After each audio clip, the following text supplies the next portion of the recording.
자, 대체제와 보완제 기본적인 개념 설명하고요. 출제 포인트 알려드릴게요. 자, 먼저 대체제부터 갈게요. 여러분, 대체제라는 건요, 함정이 이거예요. 대체해도 되는 재화예요.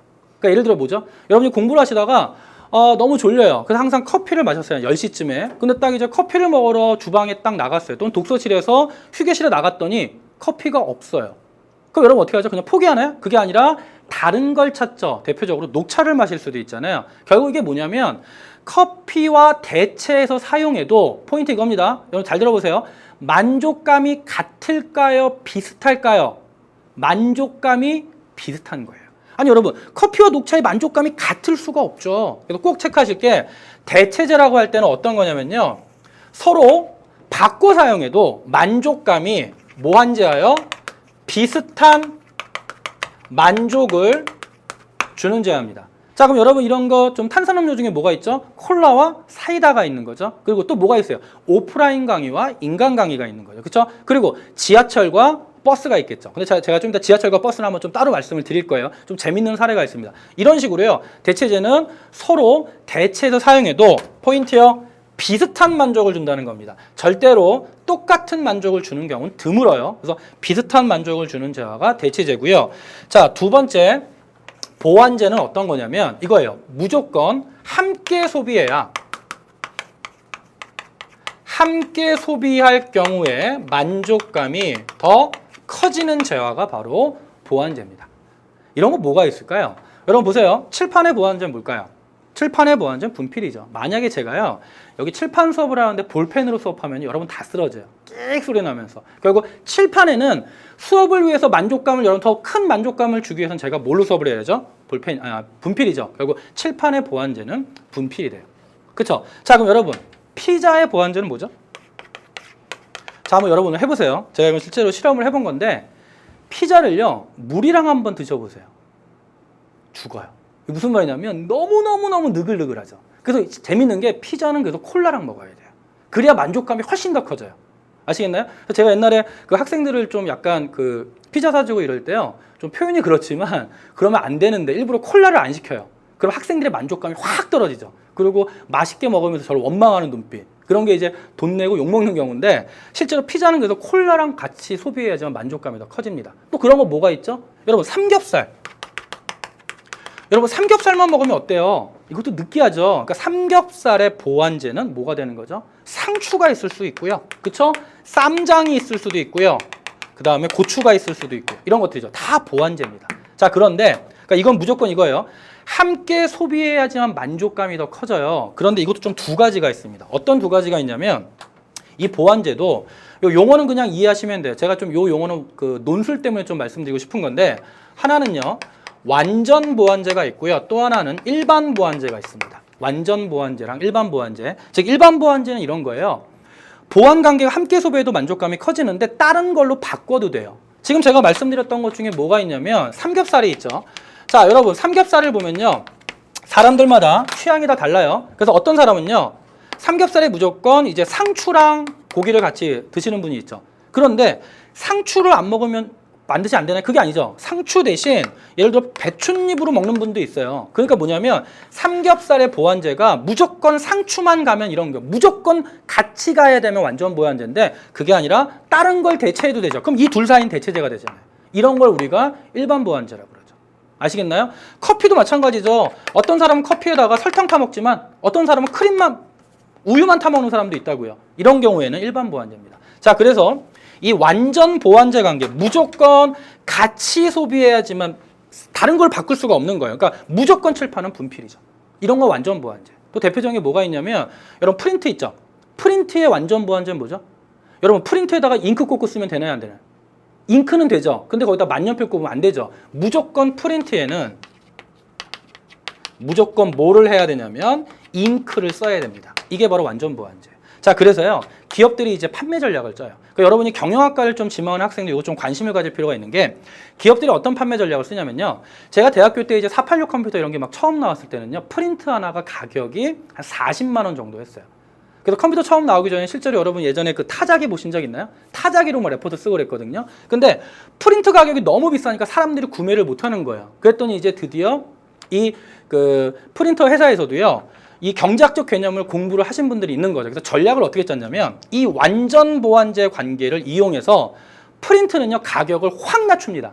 자, 여러분 실제로 마트 가보셔 또 인터넷 가보시면요 칼라 프린터 있죠? 칼라 프린터 가격이 6만 원까지 내려가 있어요. 레이저 프린터가 12만 원이면 삽니다. 그렇죠? 자, 그런데 프린터 샀어요.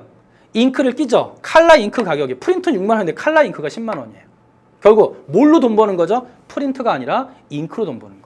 그러니까 요새 또 리필 잉크가 엄청나게 유행이잖아요. 왜? 잉크 가격이 너무 비싸니까. 그랬더니 프린터 회사들 어떻게 하죠? 정품 잉크 구매 안 하면 AS 안 해주겠다. 이런 정책을 쓰는 거죠. 결국 완전 보완제 관계를 이용한 매출액의 극대화 전략인 거죠. 그러니까 여러분이 프린트 싸다. 그냥 단순하게 접근하시면 안 되고 이 프린트가 싼 이유, 잉크가 비싼 이유에 숨어있는 경제학적 원리가 뭔가 이런 것도 알아두시면 흥미진진합니다. 자, 요거 하나 또 말씀을 드렸어요. 자, 그래서 대체제랑 보완제 이런 관계가 있는데 또 재밌는 게 있습니다. 출제 포인트 들어갈게요. 자, 대체제와 보완제가 있는데 하나 더 있습니다. 그게 바로 뭐냐면 독립제예요. 자, 독립제는 어떤 거냐면 아무런 관계가 없는 거예요. 두 재화 사이에. 예를 들어 볼까요? 분필의 가격이 올랐더니 휘발유의 수요량이 변합니까? 아무런 관련이 없잖아요. 그런 게 바로 독립제고요. 현실적으로 대체제와 보완제가 주로 출제되지만 독립제도 이론적으로 많이 물어봅니다. 자, 그럼 하나만 더 볼게요. 자, 대체제 한번 가볼게요. 자, 대체 관계에 있는 재화가 예를 들어 사례로 아시는 게 좋아요. 자, 커피와 녹차가 있다고 볼게요. 자, 커피도 지금 1,000원이고요. 녹차도 1,000원이에요. 사람들이 수요 자신이 좋아하는 기호에 따라 어떤 사람은 커피를 먹고요. 어떤 사람은 녹차를 먹고 있어요. 근데 커피와 녹차는 나는 대체해도 만족감이 지금 비슷한 상태입니다. 자, 그런데 둘 다 1,000원, 1,000원이죠. 자, 근데 보세요. 갑자기 커피가 가격이 상승했어요. 커피가 2,000원이 됐어요. 그러면 녹차 가격은 그대로인데 커피가 2,000원 되면 커피를 먹던 사람은 부담되겠죠. 그러면 그 커피를 먹던 사람이 어디로 넘어올까요? 녹차로 넘어오겠죠. 바로 이게 녹차로 대체하는 거죠. 그러면 오히려 녹차를 더 먹게 되니까 녹차의 수요가 증가합니다. 이해되셨나요? 자, 그러면 시험 문제에서는요, 기본적으로 이런 걸 물어보는 거예요. 여러분이 대체제 관계를 체크를 하셨다면 그 다음에는 두 재화가 예를 들어 A재화와 B재화가 있는데 두 재화가 대체제 관계다. 자, 그렇다면 한 재화의 가격과 다른 재화, 대체 관계에 있는 재화의 수요 사이에는 정의 관계를 띱니까? 음의 관계를 띱니까? 양의 관계를 띱니까? 음의 관계를 띱니까? 정의 관계를 띱니까? 부의 관계를 띱니까? 결국 한 재화와 대체 관계에 있는 재화의 수요 사이에서는 꼭 알아두세요. 정의 관계를 띈다. 양의 관계를 띈다. 이게 선지로 아주 잘 나오는 거예요. 이해하셨나요? 자, 그럼 두 번째 보완제 갈게요. 보완제는 마찬가지예요. 여러분이요, 예를 들어 삼겹살이랑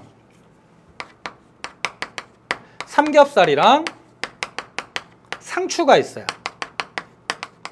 여러분 대표적인 삼겹살과 상추는 대표적으로 보완제 관계가 맞죠? 혹시 여러분 집에서요 상추만 먹는 분 있나요? 상추만 먹는 분은 없어요.